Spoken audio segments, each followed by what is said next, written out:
Welcome to this explainer. If you owe the IRS money in 2026, I want to make sure you understand exactly what it's costing you, because the numbers are not abstract. They're hitting your balance every single day.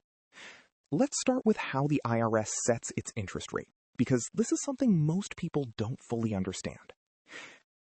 Every quarter, the IRS announces its underpayment interest rate for the upcoming 3 months. The formula is straightforward.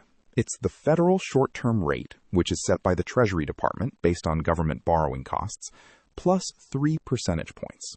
For individuals, that's the rate. For C corporations, it's the same rate on the first $10,000 and the federal short-term rate plus 5 percentage points, so 2% higher, on amounts above $100,000. For 2026, the individual underpayment rate has been running at approximately 7%. Now, that might sound manageable. 7% is lower than most credit cards. But here's the catch that makes IRS interest significantly more expensive than it appears. It compounds daily. Most interest you encounter in life compounds monthly. Your mortgage, your credit card, your car loan. IRS interest compounds every single day. That means each day's interest is added to your balance, and tomorrow's interest is calculated on that slightly larger number.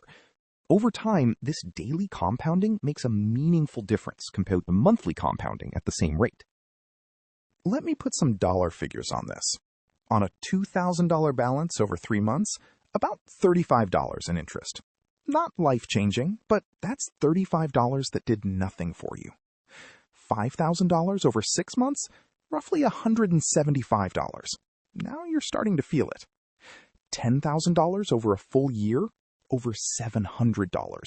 And remember, year 2 is worse because you're now compounding on $10,700, not $10,000. $20,000 over 2 years, you're looking at well over $3,000 in pure interest. At that point, the interest itself has become a significant financial burden. Here's another detail that most people don't think about. Because the rate changes every quarter, a balance carried across multiple quarters gets different rates applied to different periods. A rough estimate using one flat rate will be wrong. The accurate calculation requires applying each quarter's specific rate to the correct number of days. The free calculator at us.taxpenaltysaver.com does exactly this. It pulls the actual IRS published rate for each quarter and applies it to your specific dates with proper daily compounding. So you get the real number, not an approximation. 2 practical takeaways from all of this. First, time is your enemy. Every day you wait to resolve your balance costs you money. Even a partial payment helps. It reduces the principal that daily interest is calculated on. Paying half your balance today means tomorrow's interest is calculated on half the amount. The math is simple but powerful. Second, always verify the IRS's interest calculation on your notice.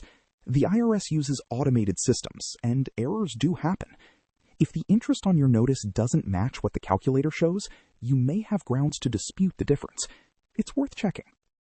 Run your numbers for free at us.taxpenaltysaver.com.